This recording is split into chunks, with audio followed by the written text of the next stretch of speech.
ঈদের দিনে special dessert তৈরি করতে চাইলে এই ডেজার্টটি তৈরি করে দেখতে পারেন। এটা খেতে বেশ মজাদার।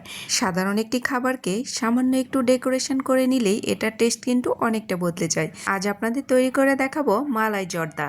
তার জন্য এখানে নিয়ে নিচ্ছি 1 কাপ পরিমাণ চিনি গুঁড়া পোলাওয়ের চাল। চালের মধ্যে দিয়ে নিচ্ছি বেশ কিছুটা পরিমাণ পানি।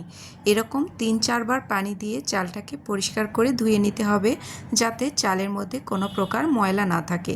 তো পরিষ্কার করে ধুয়ে নিয়ে চালটাকে আমি 10 মিনিটের জন্য ভিজিয়ে রেখে দেব। তো এই ফাঁকে চুলার উপরে আমি কিছুটা পানি বসিয়ে নিয়েছি আর এখানে দিয়ে নিচ্ছি সামান্য একটু জর্দার রং। এরপর যখন পানিতে টকবক করে বলক উঠে আসবে তখনই আমি এর মধ্যে যে চালগুলো ভিজিয়ে রেখেছিলাম সেটা দিয়ে নিচ্ছি। এরপর ঘড়ি ধরে 4 মিনিট এটাকে জাল করে নেব। তো 4 মিনিট জাল করার পরে একটা চাল আমি আপনাদেরকে একটু চেক করে দেখাচ্ছি। যখন এরকম প্রেস করার পরে ভিতরে হালকা একটু দানা ভাব থাকবে তখনই চুলার জালটাকে বন্ধ করে দিয়ে চালটাকে একদম পানি থেকে নামিয়ে একটা ঝাঁঝরির মধ্যে নিয়ে নিতে হবে। তো চালটাকে আমি পানি ঝরাতে দিয়েছি। এদিকে প্যানের মধ্যে দিয়ে নিচ্ছি প্রায় 3 টেবিল চামচ পরিমাণ ঘি। আপনারা এখানে অবশ্যই ঘিটা দিয়ে এই জর্দাটা রান্না করার চেষ্টা করবেন। এরপর এই ঘিয়ের মধ্যে দিয়ে নিচ্ছি 2টো দারচিনি, সাদা এলাচ নিয়েছি 2টো আর 7-8টির মতো নিয়েছি লবঙ্গ। ঘিয়ের সাথে হালকা একটু নাড়াচাড়া করে নিয়ে এর মধ্যে দিয়ে নিচ্ছি 1 কাপ পরিমাণ চিনি। যতটুকু চাল নেবেন ততটুকুই চিনি এখানে ব্যবহার করতে হবে। এরপর নিয়ে নিয়েছি 1/4 কাপ পরিমাণ কমলার রস আর সাথে নিয়ে নিচ্ছি আরও 1/2 কাপ পরিমাণ পানি। এখন আমি 2 থেকে 3 মিনিট চিনিটাকে জাল করে নেব যতক্ষণ না এটা গলে যায়।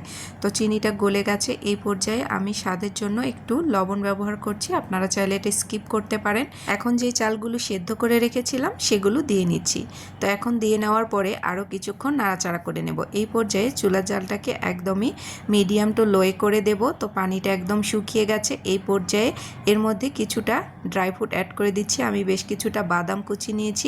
এখন নাড়াচাড়া করে মিলিয়ে নিয়ে ঢাকনা দিয়ে দেব 5 মিনিটের জন্য। তো 5 মিনিট বাদে আমি ঢাকনাকে উঠিয়ে এখন এই চালগুলোকে একটু নাড়াচাড়া করে নিচ্ছি। তো এটা ঠান্ডা হওয়ার পরে একদমই ঝরঝরে হয়ে যাবে। তো এটাকে আমি সাইড করে রেখে দেব। এখন তৈরি করে নেব এর উপরের স্পেশাল মালাইটার। এই মালাইটার জন্য এই জর্দাটার টেস্ট 1000 গুণ বেড়ে যায়।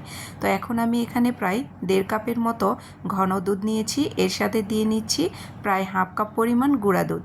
তো আমি এই দুটার মিশ্রণেই আজকের এই ক্রিমটা তৈরি করে নেব। তো এখন এখানে দিয়ে নিচ্ছি খুবই অল্প পরিমাণ চিনি। আমি মালাইটা অনেক বেশি মিষ্টি করব না, এজন্য চিনির পরিমাণটা এখানে অল্প করে দিয়ে নিয়েছি। দেখুন নাড়াচাড়া করে নিতে এটা ঘন হয়ে এসেছে। তো কিছুক্ষণ জাল করে নিয়েছি, এটা একদম তৈরি হয়ে গেছে। আর এই মালাইটা অনেক বেশি টেস্টি হয়।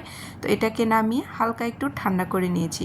এখন আমি জর্দাগুলোকে একটা বাটির মধ্যে উঠিয়ে নিয়েছি। এর উপরে এখন দিয়ে নিচ্ছি যে মালাইটা তৈরি করে নিলাম এটা হালকা একটু ঠান্ডা করে আমি এই মালাইটা দিয়ে নিই। এখন মালাইয়ের উপর দিয়ে কিছুটা ছোট মিষ্টি দিয়ে নিচ্ছি। আর এগুলো জর্দাতে কিন্তু খেতে বেশ ভালো লাগে।